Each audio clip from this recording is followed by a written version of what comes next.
Hello, and a very warm welcome on this rather chilly Wednesday night to tonight's edition of Nightshift, coming to you from our lovely studios here in Agis Mateus. Hello, good evening everyone. Hope you've had a good day. And hello Thomas, did you have a good day? I had a fantastic day, thank you very much. Hello everyone. Hello. To the night show. Now, fantastic day, what a gorgeous day. Yeah, Oh, fantastic. Beautiful. Unbelievable. Yeah. Standing up in the morning, blue skies. Beautiful. It was absolutely gorgeous today, wasn't it? Yes. How lucky are we? Yeah. We are extremely lucky to be Very on this lucky. magnificent island. So, what have we got tonight then? Well, Where do we kick off tonight? I was going to kick off with a bit of local news. Jolly good. So, shall I do that now? Yeah. Okay. What is the local news? Everything Okay. related to Corfu today. Yeah, absolutely. So local news in Corfu today is that we're having a power cut tomorrow. That's Thursday the 23rd of November. There's a power cut from 8 a.m. to 2 p.m. And it's in order to carry out work on the lines, apparently. The power company has apologised for the inconvenience, but there should be a list coming up, is that right? Yes, there's a list going across of where the areas that are going to be affected by that. That's very handy information to know, actually, isn't it? Yes, yeah, absolutely. They say that it may be a little bit earlier, that it may finish a little bit earlier, but I think they've said 2 p.m. to actually just cover themselves, make sure that everything gets done in time. They have had quite a lot of work to do, haven't they, on the infrastructure here recently with the bad weather and the storms? Yes, I mean, didn't they bring over some people from the mainland? Isn't that right, Thomas? There was some. Yes, they shipped from different areas of Greece. A couple of people over, I think, from far from Athens. Yeah. The butters. They were flying engineers in to help out with the work carrying. That's right. Yeah. Carrying out the work.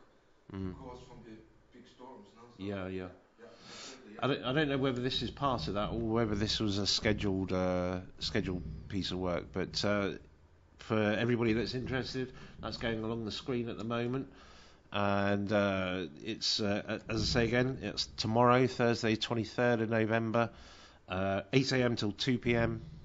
And the areas affected are coming along your screen now. Okay, excellent. Yeah, nice. Do you like that? Adrian, you like it? I like the fact that we are known in advance about a power cut, absolutely, because there's nothing worse than having a roast dinner cooking in the oven and the power goes out. I've had it happen a few times now, so thank you very much for the heads up. That's okay. I mean, it does happen to you quite often, doesn't it? It happens to me rather a lot, actually, yes. In fact, a lot of things unpleasant happen in the kitchen to me. In fact, guess what? I've lost another mug. Oh, I seem to have a problem with ceramics. I've got through about 2 plates and 3 mugs in the last 2 weeks. It's terrible, isn't it? I don't know what I do with these things, but they just fall out my hands, or I leave them on the burner and they get extra hot and then explode, and all sorts of terrible things happen in my kitchen. So it's nice to know when the power is going to be off. Good. So, I mean, why did your plate explode? Well, that's a good question. That's a tough question, but actually I put it on a ring that I thought was not being used. I have trouble matching the dials to the oven. It's probably an eyesight thing, I don't know. Yeah. And I thought I put it on safely to a cold hot plate, as it were, but it turned out to be a very hot plate indeed. And once I turned my back, suddenly this sharp projectile hit my chest, as it were. I thought, what the hell's that? Looked round and it was an exploding plate. And then, about 2 minutes later, would you believe, there was suddenly a fire on the very same hot plate because, of course, I'd left a tea towel on the same thing. And oh dear, good job I had a friend nearby who saw this quicker than I did and was able to put out the flames. Otherwise, I could be totally homeless right now. Oh dear. Yes. I mean, wouldn't put you in a kind of top restaurant, would we? Probably not a good idea, no. I think the ivy's off the menu. You think, yeah, all right. Probably out of our price racket as well, actually. But probably not a Michelin star for you then. No, probably not. In fact, I think if a chef took sight of me, he'd clear the premises. I do have a few disasters, as you may know. If you know me, you would definitely know that. Anyway, all in good fun, ladies and gentlemen. Yeah. Really? Yeah. No. I think the other night I was talking about when I drove off a bridge, wasn't I? I went round a bend. Yes, so actually I do have quite a few mishaps. And a cliff. And a cliff, yes. What next? I I could tell you a terrible story from the past, but I won't. Not now. We'll All right, save good. that for another time. I don't know, come on, don't be shy. Oh, well, actually, talking about driving off cliffs, a long time ago when I was a student, first time round, I've been a student, well, we're all students of life, aren't we? But first time when I went to college when I was about 18 or 19, we went out on an excursion. This is in Lancashire, lovely county, and we were, Lancashire in England, yes, and we were going to Wigan Pier just to have a look because we kept hearing about Wigan Pier. It was a kind of events place, quite famous for musicians and bands and all that. So we thought we'd check it out. We were in Ormskirk, which is a small little Lancastrian town, not far from Southport, which is absolutely beautiful. But anyway, we were off to Wigan Pier, and I decided that I desperately needed to go to answer a call of nature. Now, it was pitch black, I have to say. And there were about 4 or 5 people in the car, and the car was a 2-door Morris Marina. Oh, it was an amazing car. Well, I put that car through. It still survived. We affectionately called it the knacker box, but it was an unfair label, really, because the car was incredibly reliable. Anyway, I decided to get out of the car and answer this call of nature. But before I did that, I realised... Sorry, I just forgot the story. Actually, I didn't get out of the car. I drove off the road. I drove off the road because there was a indent in the curb.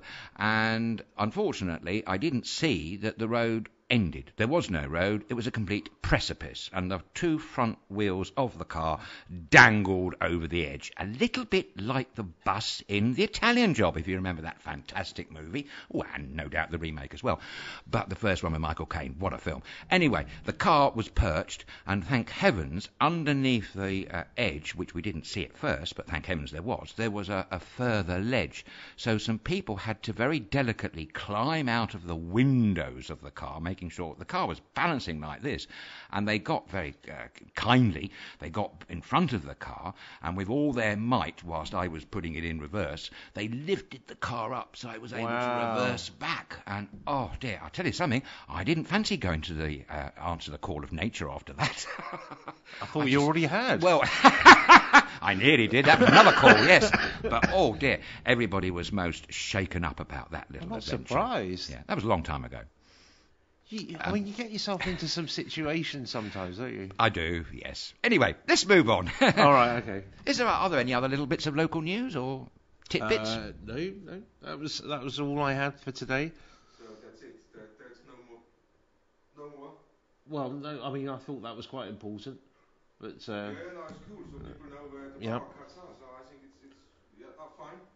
Of course. I'm sorry, but that was all I could get from the Enema Rossi today.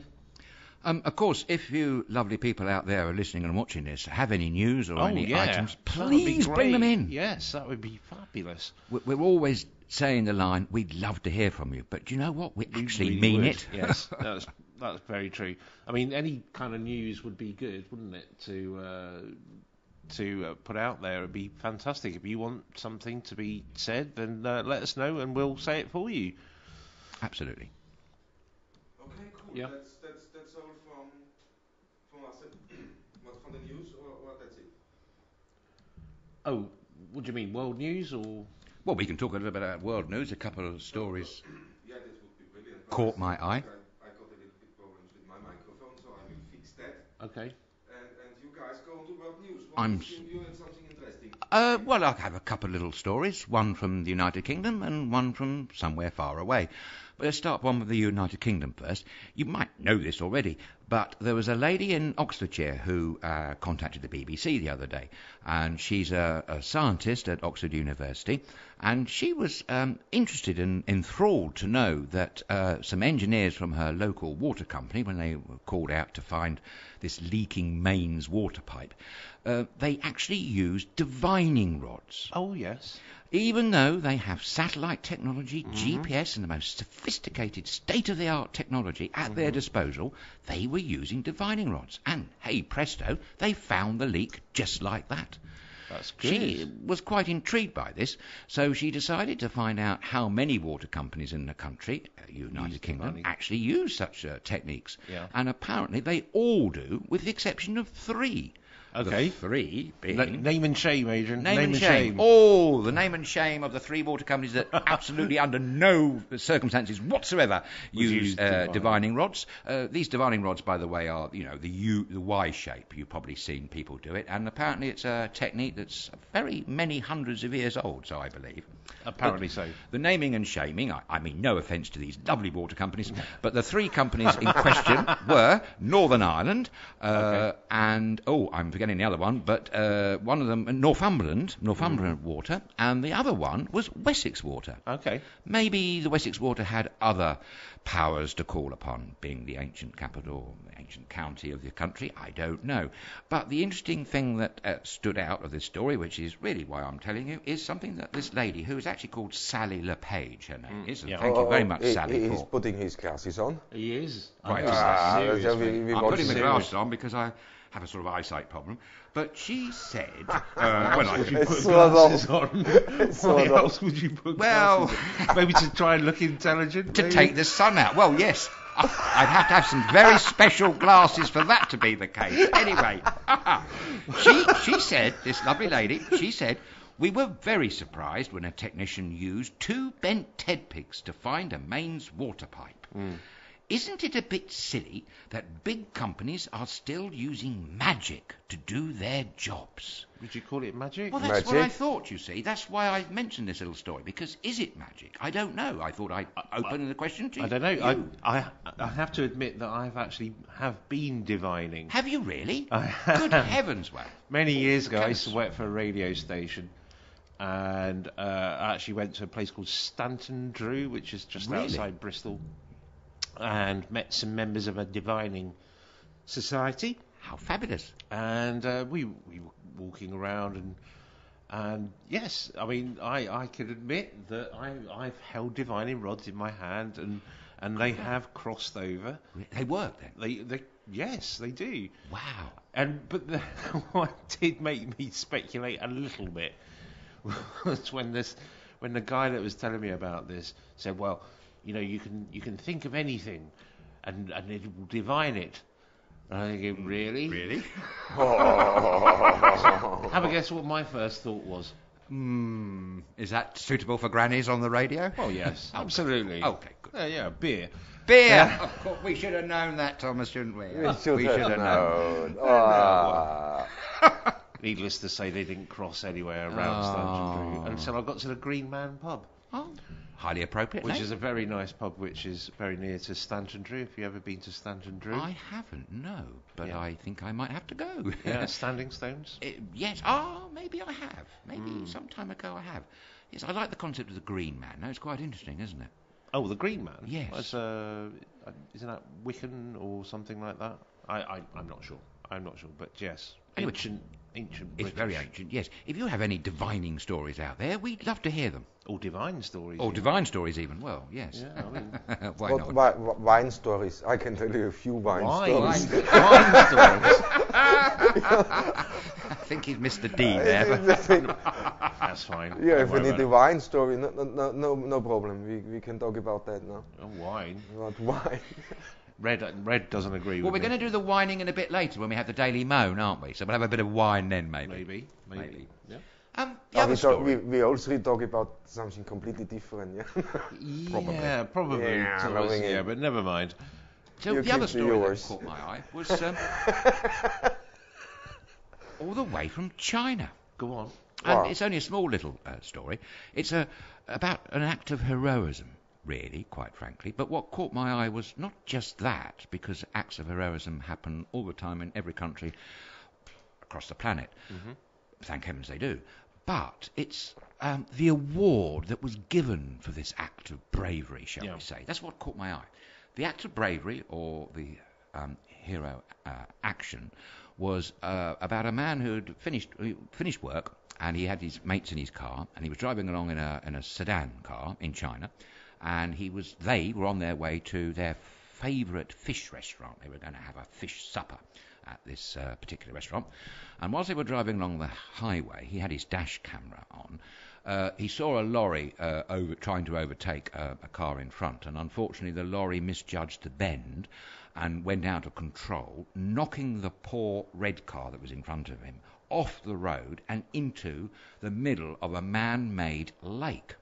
Now, this amazing driver who witnessed this, he just stopped his car instantly, got out and jumped straight in the water. He said afterwards, I didn't even think to take my shoes off or my clothes, which made it harder. Yeah. And this man single-handedly rescued 4 hapless souls trapped in the car. Single-handedly he did this, got them all out safely on the roadside, ambulances were called and all the rest of it. Yeah.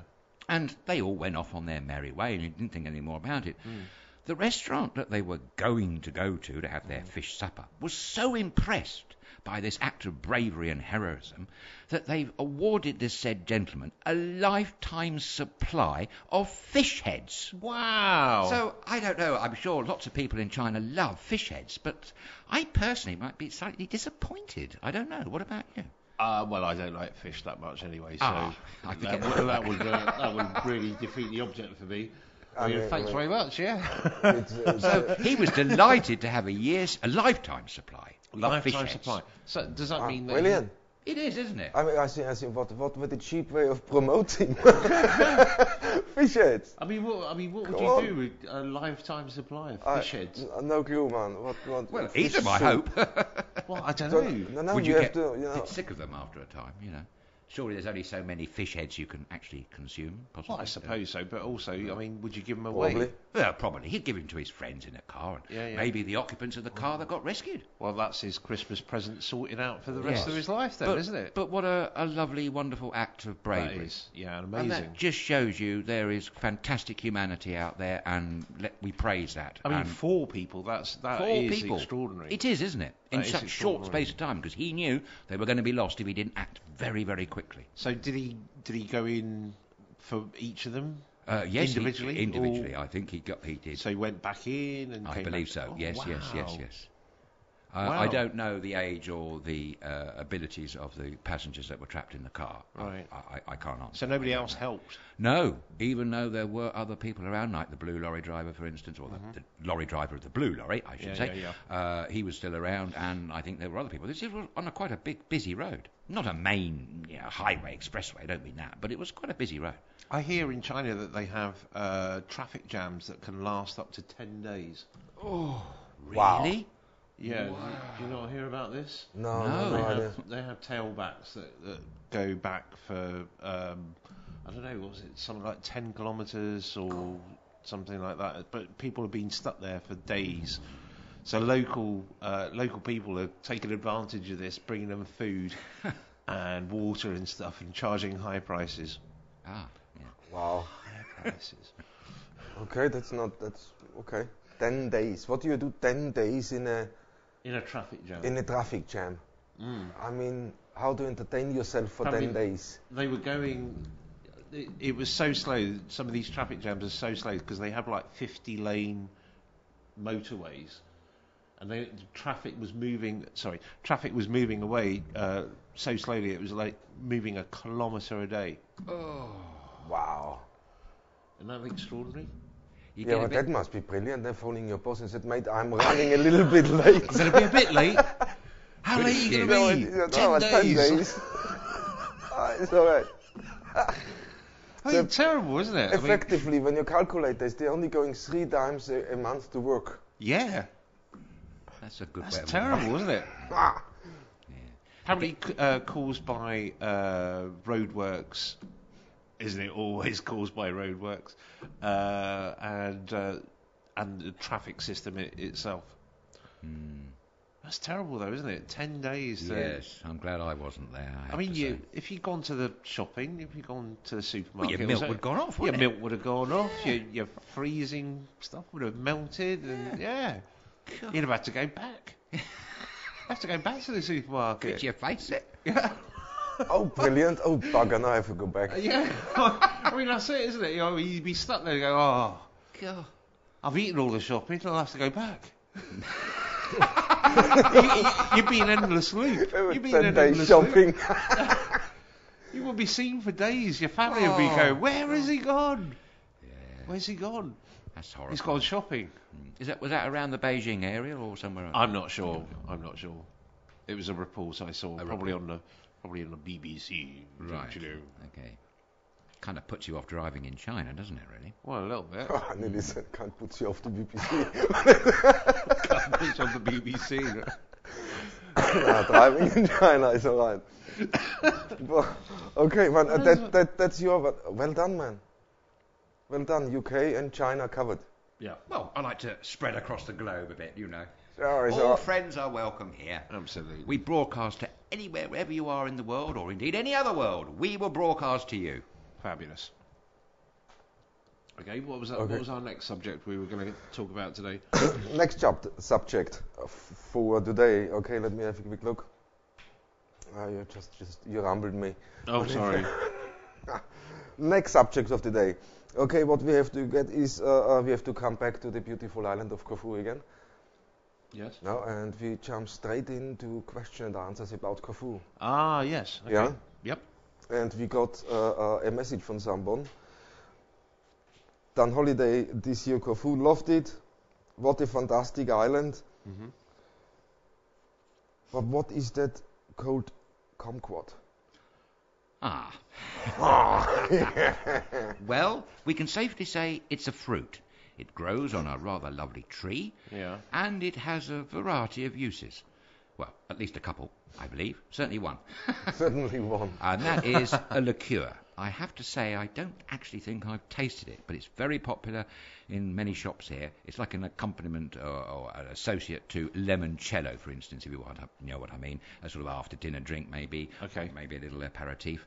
And there are at least 2, if not 3, kumquat factories on the island. Yeah. So it's quite a thing. They often come in very beautifully shaped bottles. I don't know whether you've seen them, but... I've seen those bottles, yes. Is that the orange? Yes, that's the one. That's the orange liquid, yes? Yes, the orange liquid. Well, it's kumquat, sir. Okay. Yeah, and the fancy bottles. Yeah. See, Yeah. these twisted, nice Yeah. bottles. What in every tourist shop you can get them around. No? Yeah. That's the I always kumquat. wondered what it was, to be honest, because obviously I don't...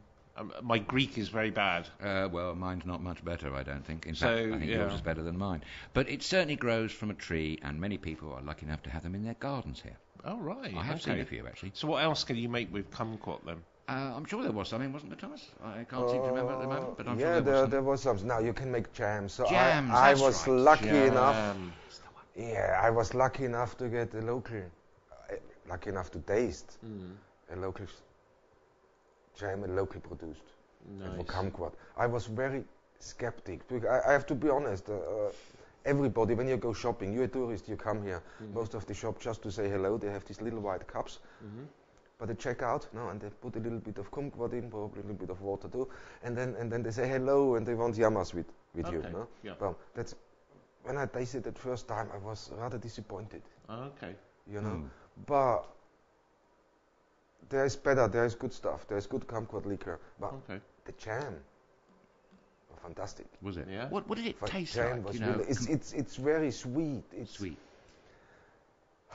You know, when you have a satsuma jam in the morning, it has a little bit of a sweetness or orange I've jam. never had It's satsuma it's jam. acidy, but not too. It's quite a nice taste. It's a nice, refreshing. Refreshing. Ah, That's the word. okay. A nice, refreshing taste. The jam, for sure. maybe we'll have to definitely. get some in and try it. That sounds good. That Yes. sounds like a good idea. Some Yeah, studio we're back on kumquat. food. Sorry? We are back on food. Oh, no, we are, aren't we? Okay, Well, all right. slightly, yes, no. Didn't take long, jam. did it? No, I have no idea what else. I only know kumquat from, like both of you, from the bottles and from the jam I got from a local. So, I And mean, that was I fantastic. It was really, really good. wondered if maybe you can make a dessert from it or something. Oh, for sure. Possibly, yes. Yeah? Yeah, there's for sure. Come on, we got in the okay. Lying. Remember, we were in the pastry shop near Corfu town, Yes, and there we had something with kumquat in a we could well pastry, have done. Yeah. and that was actually quite nice. Nice, okay. Yeah. I'm going to have to try this, I think.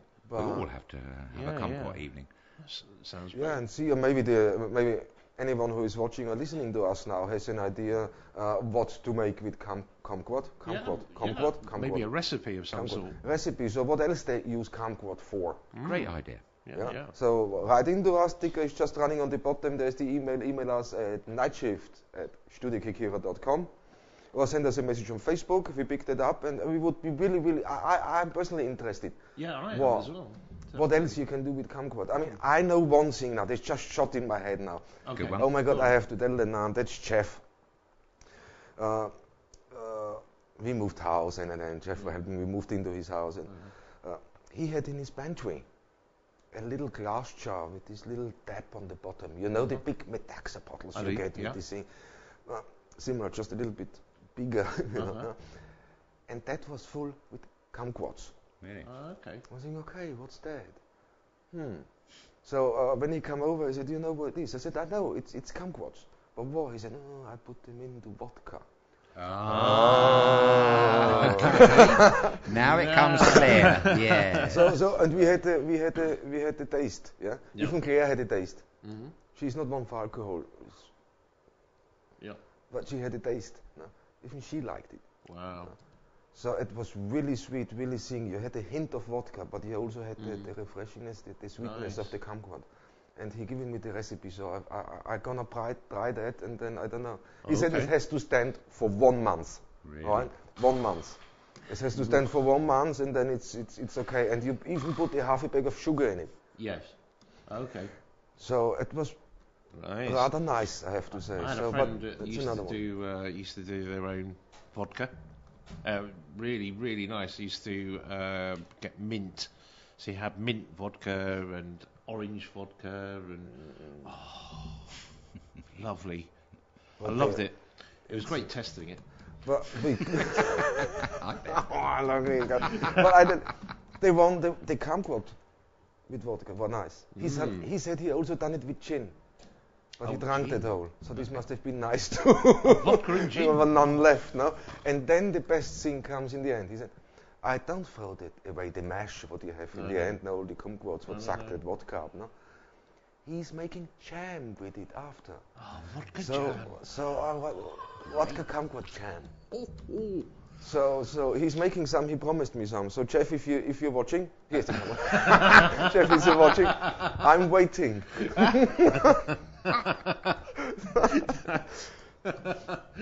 Yeah, well, it's true. It's true. Yeah, it's true.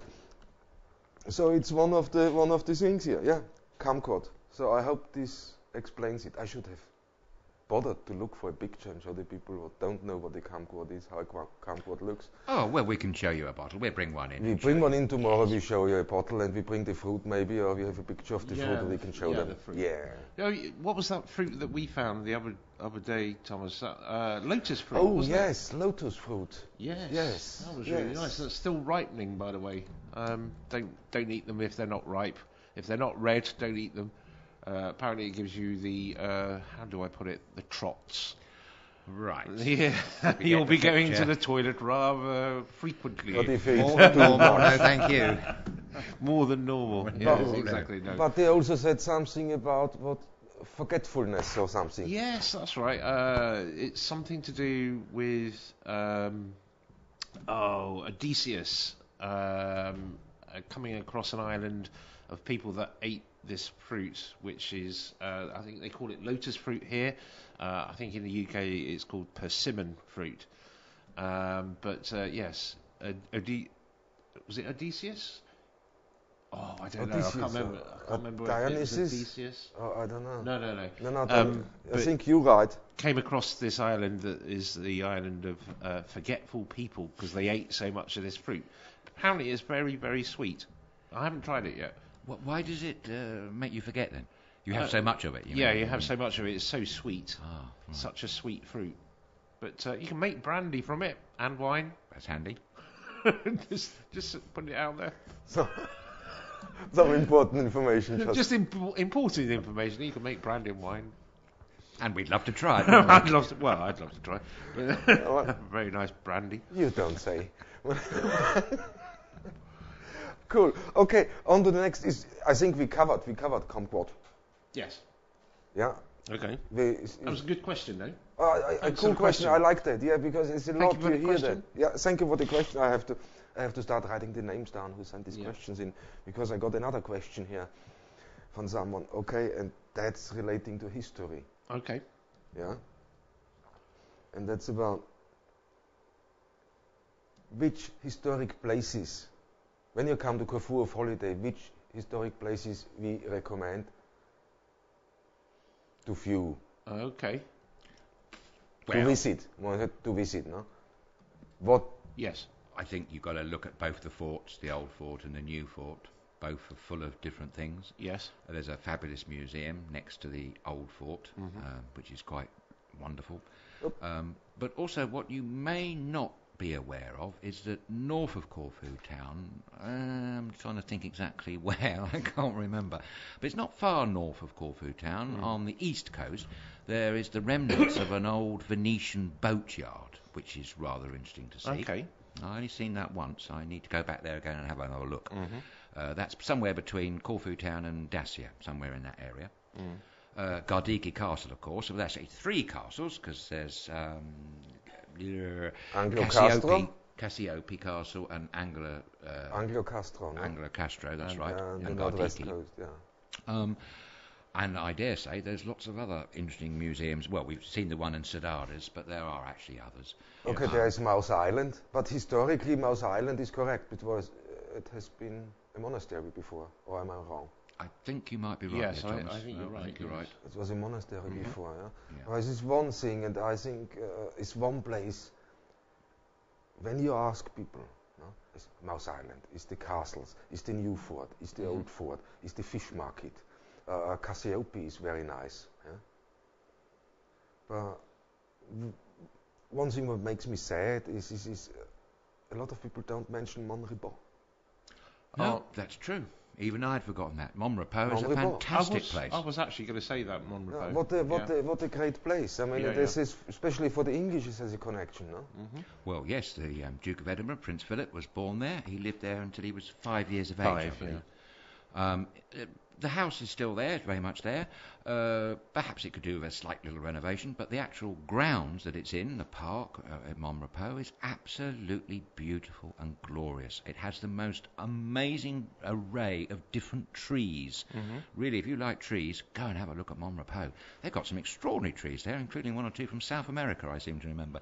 But there's some fantastic viewpoints overlooking Corfu, the sea, the bays. It's a lovely afternoon walk. I tell you what I remember from Monrepos is the jetty that comes out in the bay. Yes. There's a beautiful jetty that goes out. I think it was used in the Durrells. I think so, possibly. In the television series, yes. There is also, more importantly, to deal with the caller's question, there is an ancient historical site right there in the middle of it. Temple, there's a temple. Yes, Yes, that's there right, is. yes. In Monrepos? Yes. In Monrepos, In Okay. fact, yes, in fact, there's 2. There's one impressive one right in the middle of it, and then there's another one to where you were talking about where that jetty is. That's right, it's tucked away slightly, isn't it? I'm just trying to think of the name of it.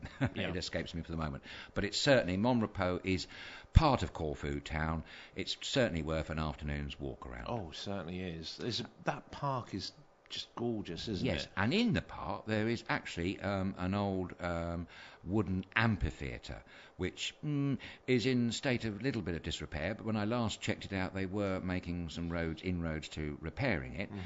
Wayne and I were lucky enough, oh no, not Wayne, I beg your pardon, I was lucky enough to be there a few years ago performing in a play, and to be performing in an amphitheatre on Corfu in Greece was just fantastic for me personally. So I have very fond personal memories of Monrepos, but I do urge you to go along and check out Monrepos. Yeah, that sounds well. I mean, I went along with you. It's such a beautiful place. I mean, the park itself, as you say, is just gorgeous.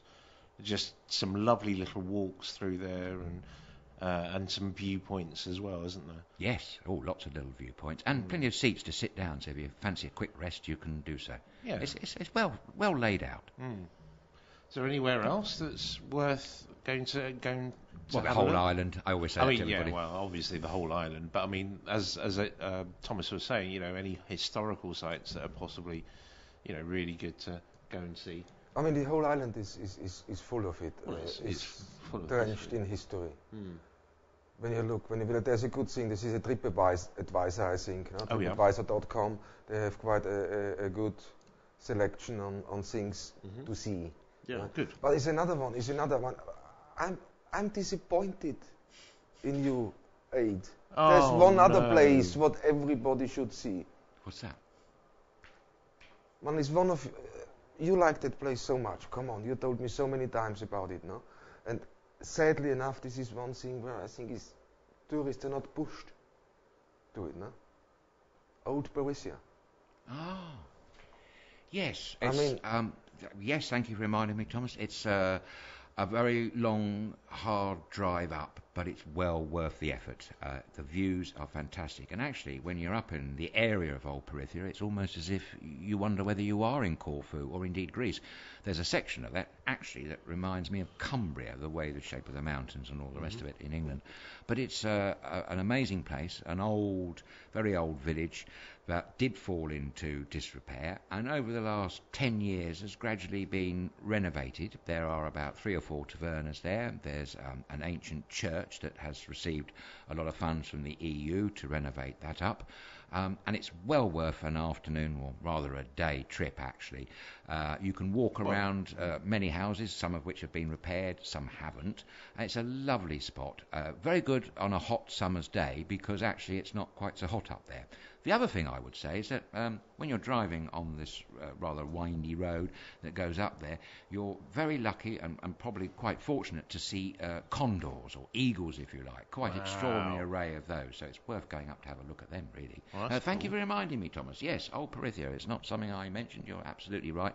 Well worth a visit. That's well worth a visit, towards the north of the island. Sorry? Northeast of the island.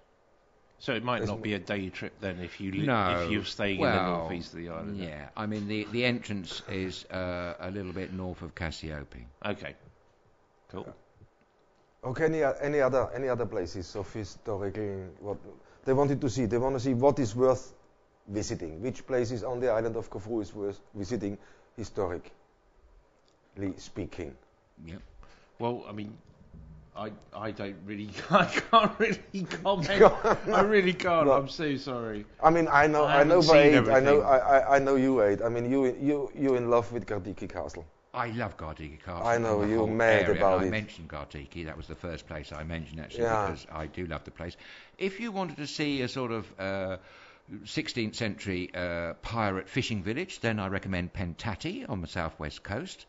Wayne has an affection for Pentati. Yeah, It's a lovely little place. I know we mentioned it the other night. We're always mentioning Pentati. Mind the roads, mind you. But we'll talk about them a little bit later. But Pentati is well worth a visit. But then, there are so many areas and villages here that I feel ashamed not to mention, quite frankly. Yeah. So if you're coming to Corfu and you want historical sites, better come for 2 weeks and hire a car and get stuck in there. That's very true. Yes, do come for 2 weeks. Yes, one just doesn't maybe cut 3. the mustard. Maybe 3. Why not? Oh, excellent. Maybe 4. Maybe 4. Let's just move here.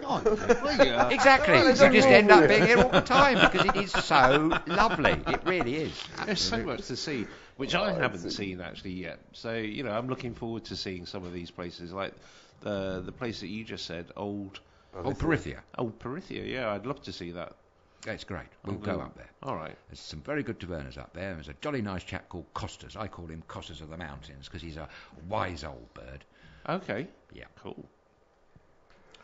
Okay, cool. But one thing we have to mention too, because you mentioned Betati and we forget about Agios Mateos. Yes. How could the village of Agios Mateos, especially the mountain. We found out in the last few weeks in that mountain is some history. Yeah, there has a lot of history. Even mythology. Yeah. You mentioned Jason and the Argonauts, I believe. Yes, apparently Jason married somebody there. Hold on a minute. Give me a second and I'll have a look. It's okay. He's very organised, this chap. I'm not very organised. No, you need 8 glasses. I don't think they work. Yeah. No. So Jason married Medea, apparently, on Mount Camilios, as it's supposed to be called, I think. Mount Camilios. Yes. After the Argonautic expedition in 390 BC. Oh, 390 BC? Yep. Wow. Apparently. Obviously, most people know who Medea is, or maybe you don't. Who's the granddaughter of Helios, the sun god. Apparently, supposed to be a sorceress. And she killed Jason's next wife, with a robe and crown that burned the flesh off of her. How lovely. That's a nice gift, isn't it? That's the kind of thing you take back to Marks and Spencer's with the receipt. I'm sorry, this crown and robe, unfortunately, burnt the flesh off of me. So can I have a refund, please? I think you'd have a good case on that one, wouldn't you? Maybe. Well, you would have a pretty good case, yeah. But were Marks and Spencer's around in 300 odd BC? 390 BC? 390. I don't know, it seems like it sometimes. There were for sure somebody called Mark and somebody called Spencer. Very witty. Mark and Spiro.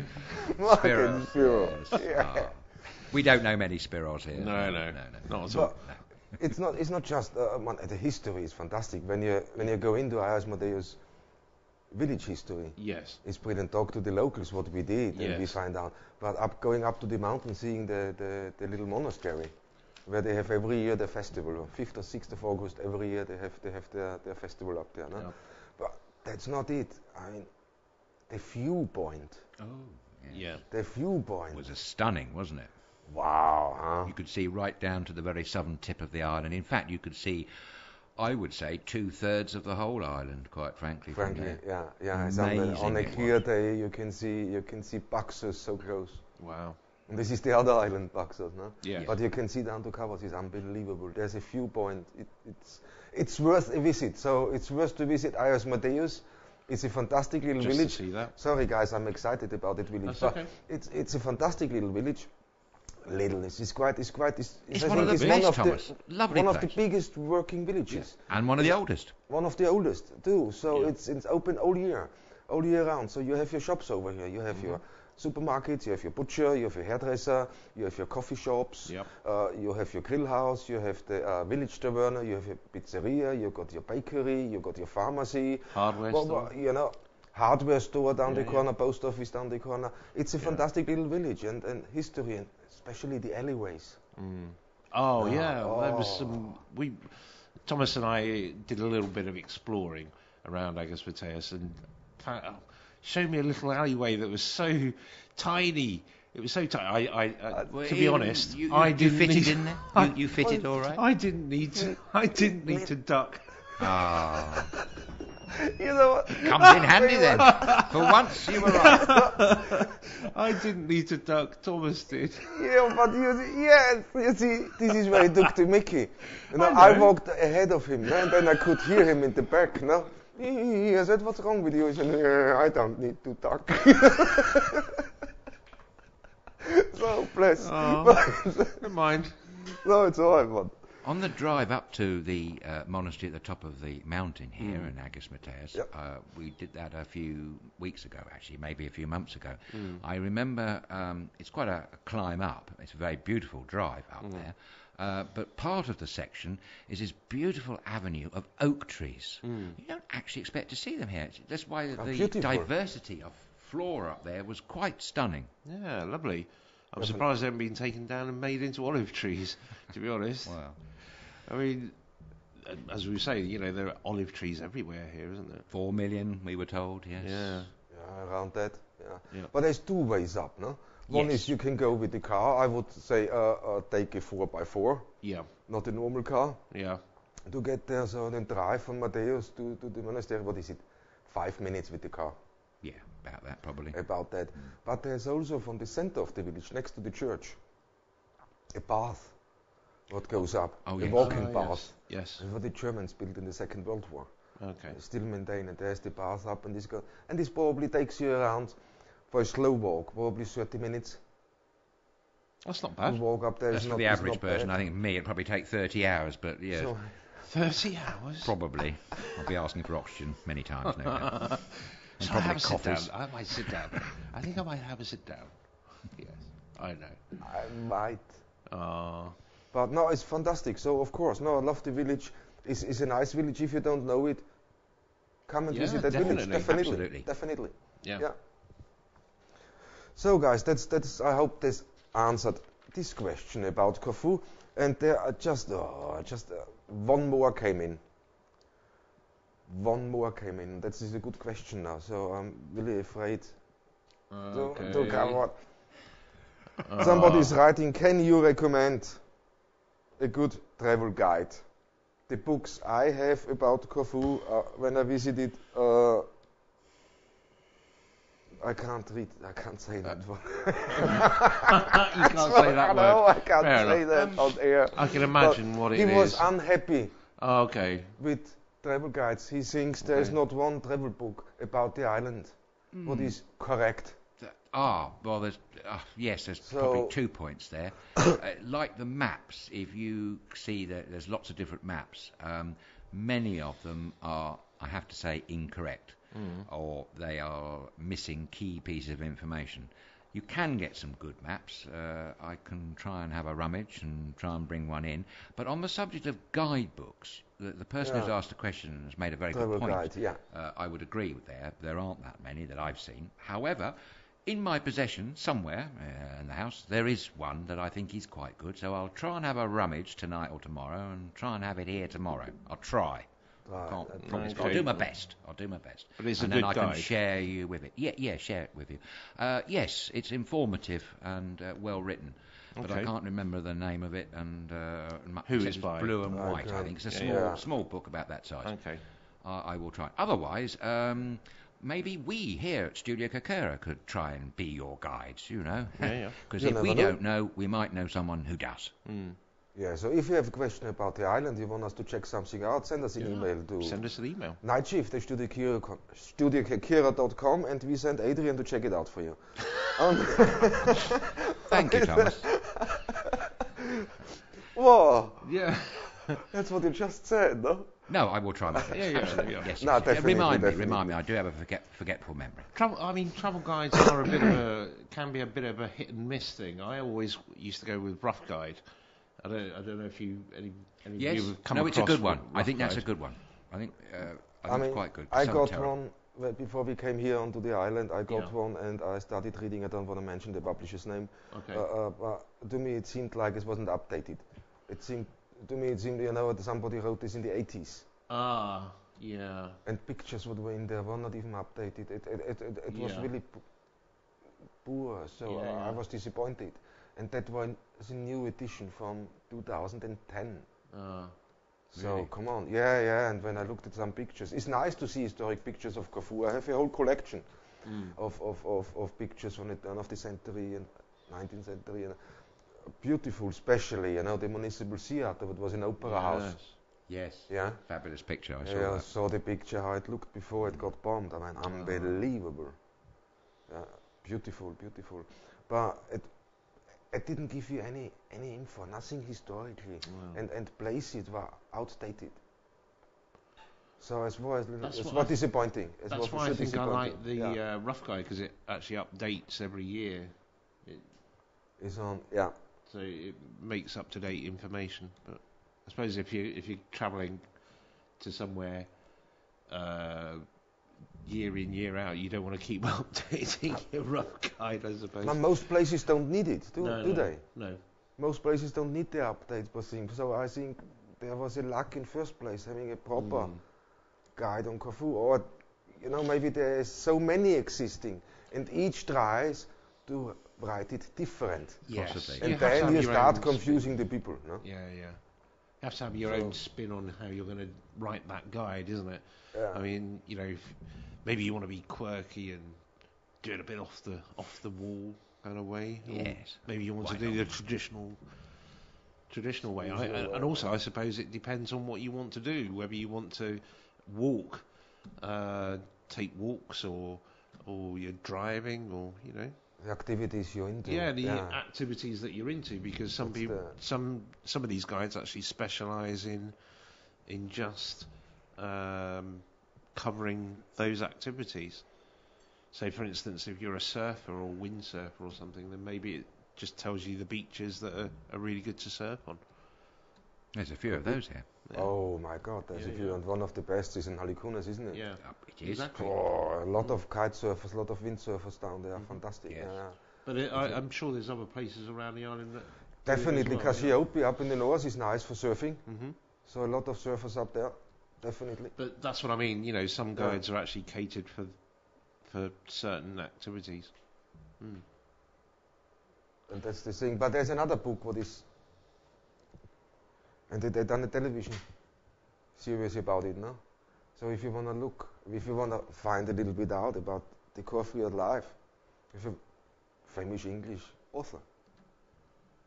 Last 2 years, they filmed the television series here on the Gerald island. Durrell. The Durrells. Durrells. Yeah, exactly. And I think when you read that book, it comes close to what is really on the island. Yes. It's a really good description. Gerald Durrell, yes. Yeah. His brother Lawrence wrote some very good descriptive poems about the island, actually. There's a very good one about fishing, I seem to remember. Well worth a read sometime. Yes. Also, don't forget, Edward Lear lived here for a few years. I think 3 years. He lived in a house round by the port in Corfu town, overlooking where the cruise ships come in, rather sad to say that the house that he lived in needs a bit of TLC, shall we say. But he certainly had a good view when he looked out of his windows in the morning. Maybe that stimulated him with some of his riddles and rhymes and limericks. Maybe it did. Maybe that's the reason. Maybe. But okay, I think we answered that question. Okay. Thank you for asking us. Yes, That thank was you. brilliant. So we had 3 questions. We only had 1 when we started the show, no? And Yeah. throughout, it just came in the last 2. So thank Please you for keep them watching, coming. guys. Yeah, keep them coming in. Loving it. Thanks for taking part. So if you want, the ticker is running on the bottom is Nightshift at StudioKerkyra.com. But at the same time, also subscribe to our YouTube page, follow us on Facebook, or visit our website, which is www.studiokerkyra.com. So over to you guys. Yeah. Yeah. Okay, that's all about question and answers Corfu from today. So we are gonna go. The first hour is here. We're gonna go on a quick break. Okay. But we'll be Or back is there very anything- shortly. Is there anything you guys need to know? No. No. Okay, I'm just trying to call it up. So and see. Oh no. Well, maybe we'll just sing along. Maybe just Maybe sing sing I along. can't sing, so maybe we won't do that one.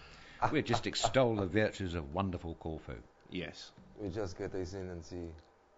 It is the sort of place, though, that when you come here and you sadly leave, you never seem to forget it. It's always works its way into your conscience or indeed into your heart. And many people come back here time and time again, as indeed I did myself. Yeah, exactly. It is a beautiful, beautiful place. Yeah, fantastic. I'm very lucky to be here, to be honest. Absolutely. Very lucky. So, okay, guys, we can go on a break. If you guys want to, we go on a break. We will be back in a couple of minutes. So don't go away. We see you very soon. See you very soon. Bye. Bye.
And here we go. Here we are back quickly. And before we carry on with our program, I think, Aid, you got a shout out you want to get rid of, aren't you? Get rid of? No, I just wanted to say hello and a very warm welcome to some friends who I think are watching us all the way in southern England, in Surrey, in fact. I think it's a lovely family with Dave, Simph and Spud. Actually, his real name's Ian, but everybody calls him Spud. If you are watching and listening, hello, it's lovely to see you all the way from Corfu. I know you've all been here before and you love the island. And if you have any questions or anything at all, please don't hesitate to get in touch with us. I know you might not want to phone in, but we'd love to hear from you. Anyway, I'm going to moan about a subject that might be close to one of your hearts, actually. I don't like moaning about anything on Corfu because I love this island, as you know. But if there is one little thing that does irritate me whilst I'm driving around, and as you know by now, I do quite a lot of that whilst I'm not driving off bridges and going off roads and cliffs. Quite, thank you. Yes, absolutely. Right. The one thing that is getting extremely worrying, actually, and irritating and annoying, all in equal measure, are the prevalence of potholes. Now, I should point out that the island suffers from extreme weather. It also suffers from subsidence, so all these things make a civil engineer's job on the roads a very tricky one. For instance, there's a bit of road near Benitez, which I should think every year or every other year basically just collapses and falls away. So every year they have to rebuild that. I'm not moaning about that. What I'm moaning about are these prolific potholes that come out of nowhere. For instance, I don't like to say it, and I shouldn't, but near here, where we're sitting right now, there's a row of them, and actually you have to kind of do a slalom to avoid going down them. There is a serious side to some of these potholes, though, apart from damaging your car, your suspension and your shock absorbers. Apart from all that, some time ago I was with some friends in Contocoli, and we'd parked up and we were going to a favourite little taverna, and I was escorting the lady out of the car. In fact, actually, you may know who I'm talking about. But I escorted this lady out of the car, and all of a sudden, she nearly disappeared, because right on the pavement, with no warning or anything whatsoever to indicate that there was a hazard, was this enormous hole. Thankfully, we were able to support her. Otherwise, we could have lost her forever down this hole in Contocoli. Not the best of experiences when you're going to your favourite taverna. No, that was awful. But you have to be fair. I think it's. I know there's a lot of potholes here. Is no question. I know that it's. I experienced that. You know, the road to my house is not the best, probably. No, but I don't care. When you're here, I think this is what you have to count with. There's so much tourism going on. Yeah. These roads are extremely used. Yeah, we know the government is struggling a little bit, but they do their best to fix that. And when you see now what is some of the potholes now, has to do with fixing the main water lines.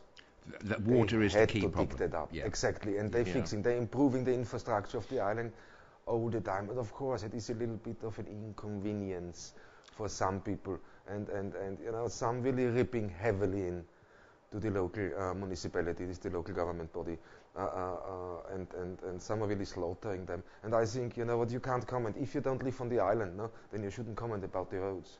Yeah. No, seriously. Yeah. There's people, you know, they come for 2 weeks and then they moan about the roads. And when I look what pictures they post, sometimes. Okay, every year is the same. It's not just with the roads. You get every year in the spring, I say now foreigners, not Corfuites, foreigners run around with their cameras and take pictures of potholes and then post them. Oh, come on. Really? No, I mean, you moan about the island, but why do you live here? Maybe The rubbish bins is the same, but with the rubbish, every year is the same thing. We all know the guys, spring comes, the guys strike for a couple of days or maybe for a week because there's a dispute between the rubbish collection and the depot they bring the rubbish to. We know that. So okay, for 1 week or for 2 weeks, no rubbish gets done. Yeah. No, but there is hundreds, sometimes thousands of pictures in this period of time from people. They go out and they take pictures of the rubbish bin. Yeah. Yeah, seriously, you look on Facebook. It's the same thing, no? And they post it. Okay, why? People live on the island and they post these negative messages and then they moan about it and say, okay, why? Leave. Then go move somewhere else. You think this problem doesn't exist? I lived in a few places now. Sorry, guys, but That's I right. lived in a few places in Europe. I lived in Spain for years. I lived in Greece for years. I lived in Italy. I had a little bit of France in there. Not England long time, but especially Spain. You think it's any better? No, probably not. One story I did hear from two people, whether this is true or not, a few years back, Greece was awarded over €1 billion to specifically repair roads from the EU. Unfortunately, so the stories go, that none of the money ever found its way to the islands of Greece. It was all kept on the mainland. So I don't know whether that's true. But if it is true, perhaps the EU, in their generous wisdom, could find a little way of doing a little bit for the islands of Greece. Yeah, that would be good. But I do take your point, Thomas, that the island suffers from extreme weather, and there is an ongoing water problem, definitely with mains water, and there is subsidence here as well. So put all those things in the melting pot, and I guess it's no wonder that we do have potholes. I have to say, though, I still moan about them. So, no, but I can tell you for sure that the local municipality, now the local organizations, the local mayors, and that they work tirelessly to really, really get the roads fixed around. And that's not just what I know. There is now Spiros Marianos, the mayor of Pentati, no? But the mayor here, and the mayor Achilleas, the mayor I've seen von him do it Ayers myself. Mateus. And you know what? When you look now, these guys even put their own money in the street repairs. Yes, they do. Yeah, I mean, show me any Lord Mayor in England who would do that. Indeed. All right, just to make his community look better. Yeah. They're working hands-on. Absolutely. Hands-on. They're not just delegating. No. They work hands-on. No. One of those mayors actually got down into the bins and scrubbed them himself, didn't they? Exactly. Yeah. Which is quite It's what extraordinary. is unbelievable. But it's motivating. They see the Greeks, they try to help themselves, and they always done it that way. Yes. Always. So, but it is just, you come here on holiday, you see something, okay, the road, you see pothole. Please don't take a picture and post it. I mean, come on. It's not fair. I think it's not fair of criticizing that. No. Especially we know through the news. Yeah, absolutely. It's a hard time. The people suffer. The people have really, a lot on their mind. No? Yeah, indeed. But they still smile at you when you say hello. They do. Absolutely. They do. The best in the world. Yeah. So Definitely, that's me then. I definitely. won't moan anymore. No more moans from me. Nope, not happening. Absolutely Sorry, not man. happening. Nope. Can I have that in writing? Yes. You're never going to moan again. About Corfu. Go on. Yes. Okay, I can put that in writing, All but I right, don't think okay. I can do it for anywhere No, else. I understand where you come, because I admit sometimes I sit in the car and I drive along and I go, oh my God, you know, get a little bit angry. I said, why can't you just, but then I remember quickly, okay, they're doing, but if the government, if the mainland is not supporting in the way they should, then totally. how much can the local government do? Yeah, that's true. They try to improve it, they try to move on, they try to bring this whole island into the 21st century. But if you struggle with the government, with Athens, then of course. I mean, Tsipras was visiting Corfu, no? We hear that he is, yes. Yeah, I was so lucky I wasn't his driver. I tell you that I would have been on every pothole You'd have on aimed for all the the potholes. Oh, there's another That's a pothole. good idea. Oh, there's another pothole. Oh, look at that pothole. How do you like it, Ilna? Don't worry, it's just a few miles down the road. Oh, don't worry, we will be there in 5 minutes. Okay, is this the moaning done? Thank heavens for that. Yeah, you feeling better? Yes, I'm feeling much more relaxed now. Got that off my chest. Yeah. Oh, brilliant. Good. So anything else we can moan about? Nope. Apparently not. Apparently not. You're right.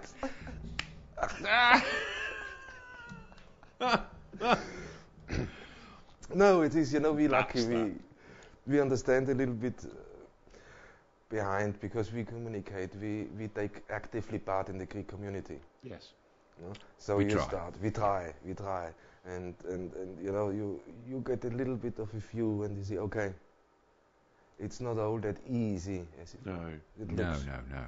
For sure not, but they're giving their best to Absolutely. give. If you come on holiday on this island, I tell you, Yes. Be well they're looked bending after. over backwards to make Absolutely. sure you have a fantastic holiday.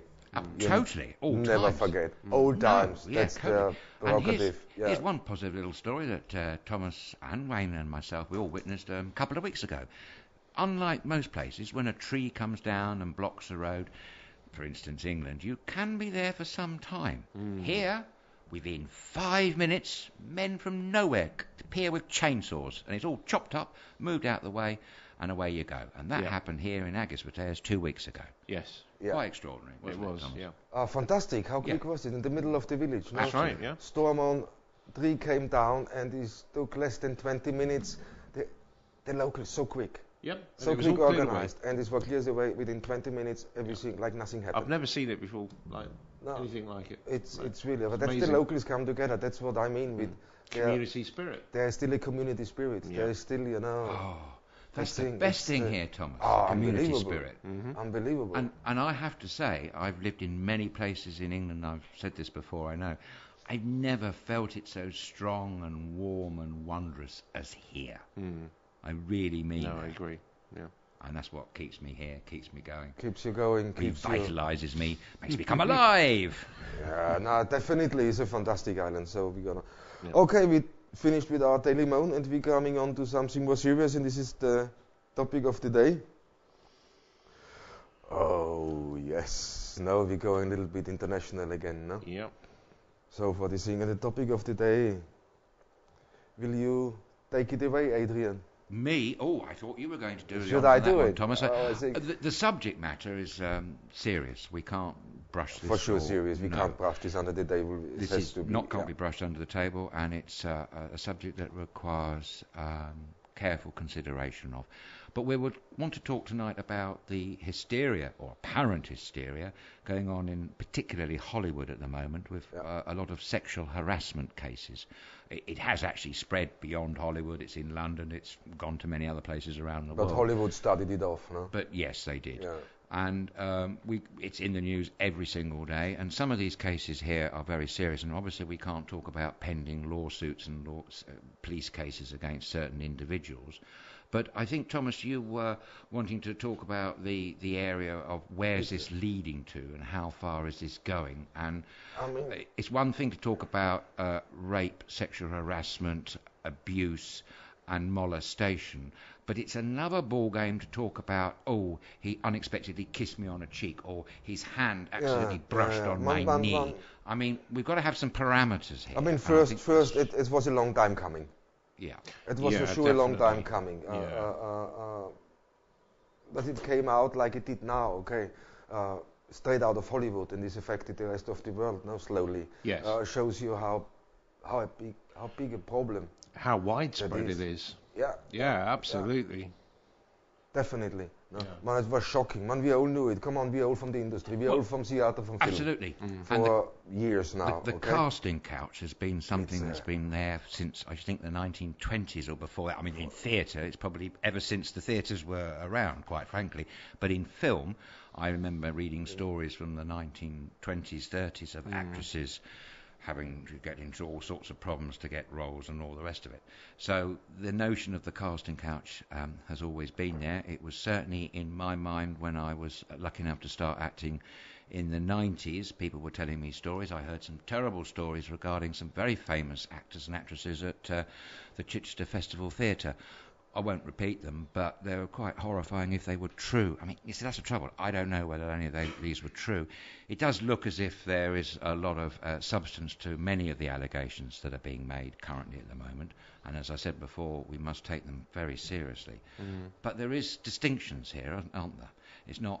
It seems to have gone proliferated from some very serious specific allegations. It seems to be going across, I don't know, kissing, touching. Yeah. I'm not so sure about all that. Well, I think it comes down to the person that's being accused, really. I mean, the thing is, I mean, you know, I've worked in the entertainment business for quite a few years, and you do see an underlying occurrence now and again that you think, well, that's wrong. That is really wrong. But as a lot of these people that are coming forward now are saying, you know, well, I didn't want to say anything because I would have lost my job. Yes. And that's quite true. That happens quite a lot, that people don't want to come forward because, you know, they are more likely to lose their job if they start accusing somebody that is, let's say, more successful. A big player. Yeah. Let's call it a big player. Somebody who has money, somebody who has influence. Yeah. And you don't want to put your own job in jeopardy. No.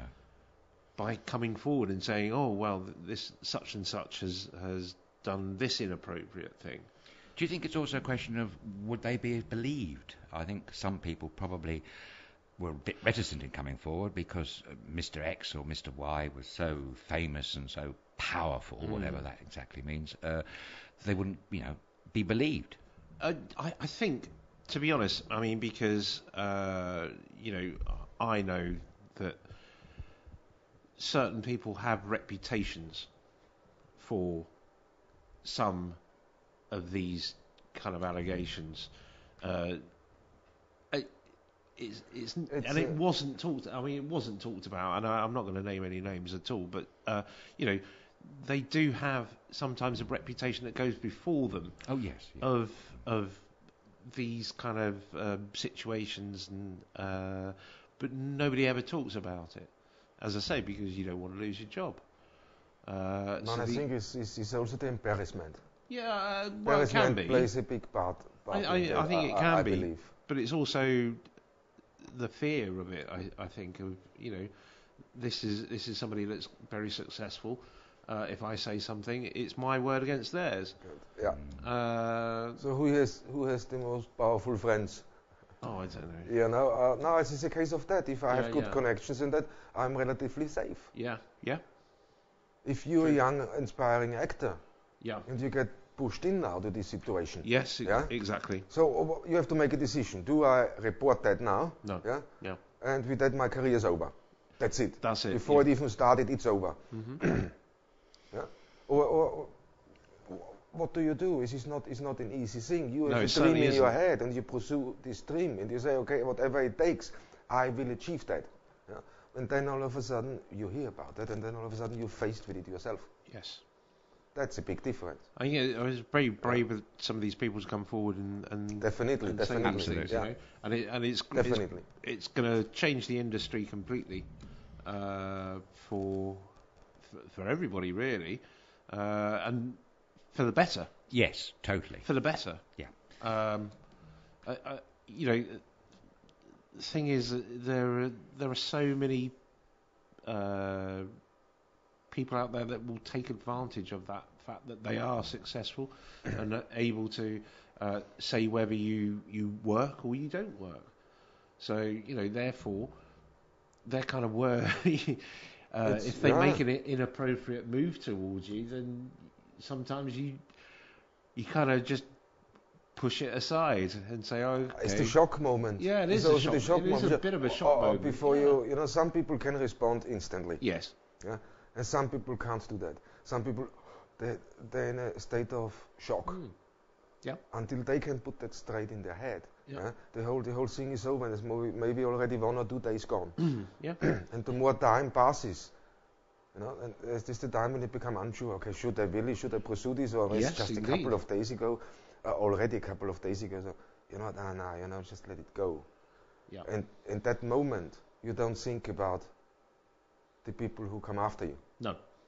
And run into the thing. Not at all. Let's mention this Weinstein, no? As example. I mean, using the position. We all knew. Well, we all long enough in the industry. We knew that's going on. Yeah. So nobody, the media, ourselves, the governments around it, nobody can say they did not know that's going on. No. All right. No. Everybody. Indeed, and many of the people who are, I suppose, victims, I don't like to use that word, but the people who were attacked in various ways, or propositions, shall we say, they use the same line. Oh, well, he said we'd never work again. I mean, and that's a terrifyingly strong line to hear. It is a very strong line, especially in the entertainment business, because pretty much everybody knows everybody. So if A says something that you're never going to work again, then you may You not take that serious. You take that very seriously. serious, yes. You take that very seriously because that's your name that will then be spread around within the industry and go, don't touch them, don't touch them. Yeah. And that's Yeah, when it, the case of Weinstein is, you say, Yeah. okay, don't touch him. You don't touch him. yeah, You're finished in the industry. absolutely, yeah. So you have to go along with it, and they know that. They know. And that's the trouble. And that's the problem, and that's that what's is hurt, the you know. trouble. And what makes me personally very angry, is why? I don't understand why. I'm in this, I'm not 20 years in the industry, you 20 years in the industry, you more than 20 years in the industry. We saw our things, yeah, all right. But when I come to work. I come to be creative. Exactly. I come to enjoy. It doesn't matter if this is male or female. No. But to come in and this is the one thing. The majority of men are thinking with something else. Totally. with something else. Absolutely. That's we've that's all one. known people that fit that bracket. Yep. Yeah, But there's a and golden... that's why our economy is in such a mess. Yeah. Yeah, this is the next thing, because most of them, what do? They stand up in the morning, the first thing, we know a couple of these people, personally, guys. We know, that's the only thing they think. Yes. Yeah. That's the only thing, they stand up in the morning and the only thing is, woman, oh, woman. Well, what has it to do with my profession?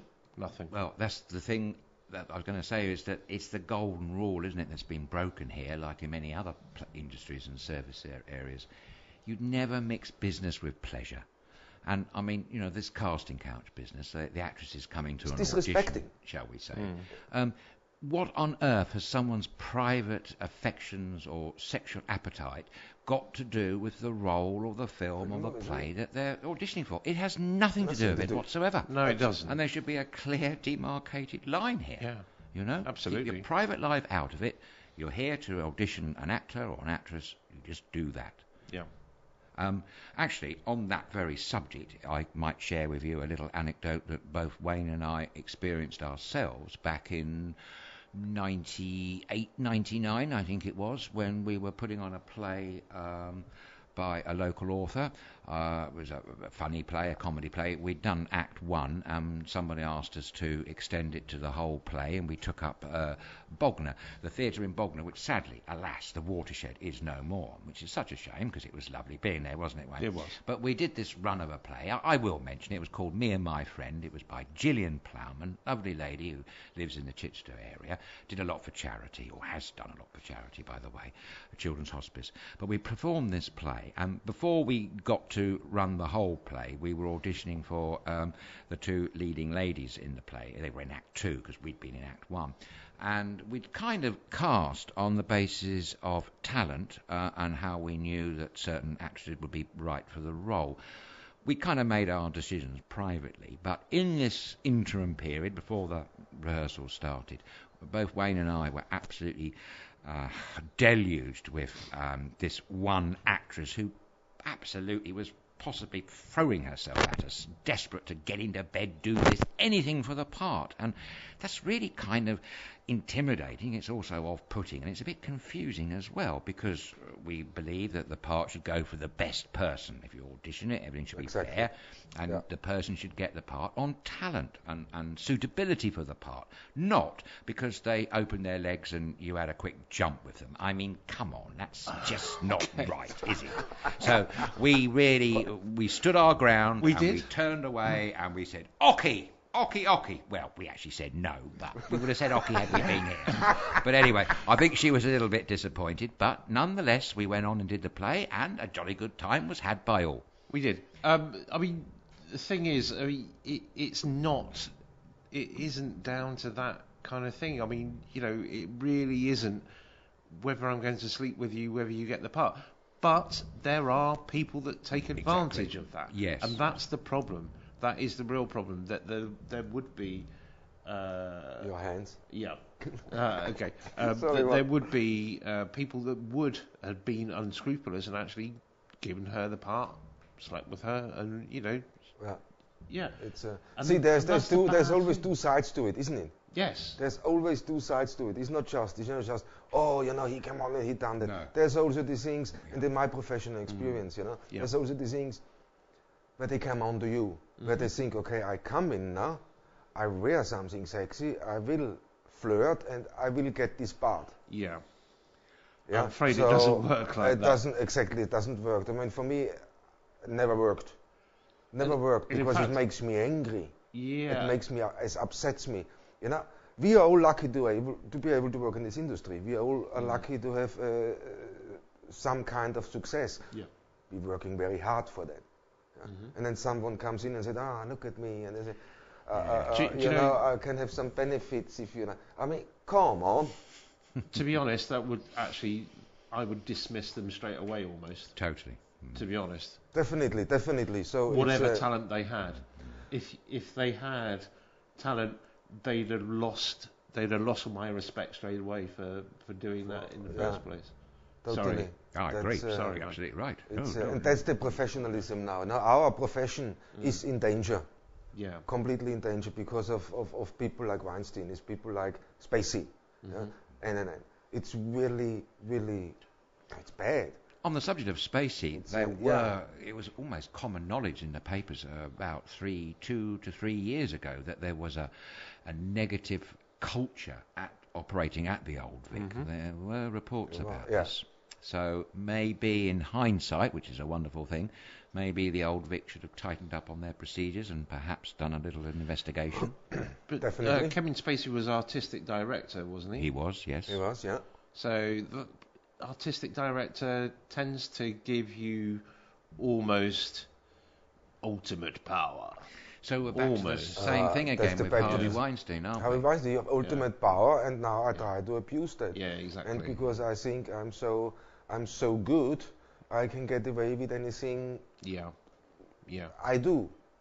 And thanks God they didn't. Thanks God finally. Well, that influenced the quality of cinema for the last decade. Yes, I agree. Yes. Definitely. Yes. Because I've never seen so much Go on, say the word. crap coming out of Hollywood in the last 10 years. Sorry, no, this is how I feel. I don't care if I Okay, don't well, get a that's job. very I tied to don't, your don't opinion. really don't Absolutely. care. I will not sell myself out to No? do something. No, for sure not. Yeah. Do something to achieve. I don't care. For me, it's about this profession. For me, it's about being creative. Nothing else. Quite right. Yeah. And that thing. But for the last decade, what came out of Hollywood, not just of Hollywood, there's others. Look at the English film industry. It's going there too. So let's do a favor, so I can do a favor for you. My God, there's so much talent running out there around. Really great talents, no? Who doesn't even get a second looking. No. No, absolutely. We all know great, talented people who have got absolutely nowhere. Nowhere, It's exactly. tragic. And Yeah. hopefully through that, more people come out and say, hey, that's happened to me. Don't be scared. Come out and tell it. That happens to me. And I think the and floodgates let are it kind of come opened. open. Yeah. They're opening as we speak. As we speak. Yeah. And it's good. Yeah, Okay, it is good. maybe it makes it a little bit harder for us in future, but it doesn't matter, no? No. Not at all. I don't mind Clean it at all all. that away. It's the thing, and on the other side, what I wanted to talk while we're on that is one thing what makes me really happy is that there are so many female directors. Yes. Yeah, coming in, absolutely. How fantastic! Yeah. And it's all happened Finally. in the last 10 years. Less than 10 years, really. Less isn't it? than 10, exactly. Yeah. You see, cleverly they use that Yeah. against the man, and I think it's totally right. Well, Yeah. There's so many talented female directors out there. I would love to do camera for one of them, no problem. Absolutely. Any day of the week. I've always struck that a real kind of macho film that sort of hit the psyche as an uncomfortable watch. It's quite amazing to think that it was actually directed by a lady, and the film I'm on about is American Psycho. Oh, Wow, yes. yeah. I mean, a wow. very good film, but it's even more But, extraordinary that it was directed by a lady. And that proves, I think, Yeah. more than any other film, that there is absolutely no difference between a lady and a man, because it's the quality of the person. She's created a film that's a very uncomfortable but powerful piece of cinema. Yes. Very well made, extremely well acted, and it's a jolly good story. And when you leave the showing of that film, you ask questions about it. It stimulates the mind. Yeah. And Definitely, I was amazed that it was directed by a lady, but that just proves the point that Thomas is making, that it doesn't matter what sex you are, it's the talent that is important to get it out in the way that she has. Catherine Bigelow is another one that's pretty good. Jane Campion's quite good as well, I think. She started out with, what's the film about the mud? The piano. That's right, with Harvey Keitel. But she's recently done a TV drama for BBC, I think, which was excellent, Top of the Lake. Really good drama.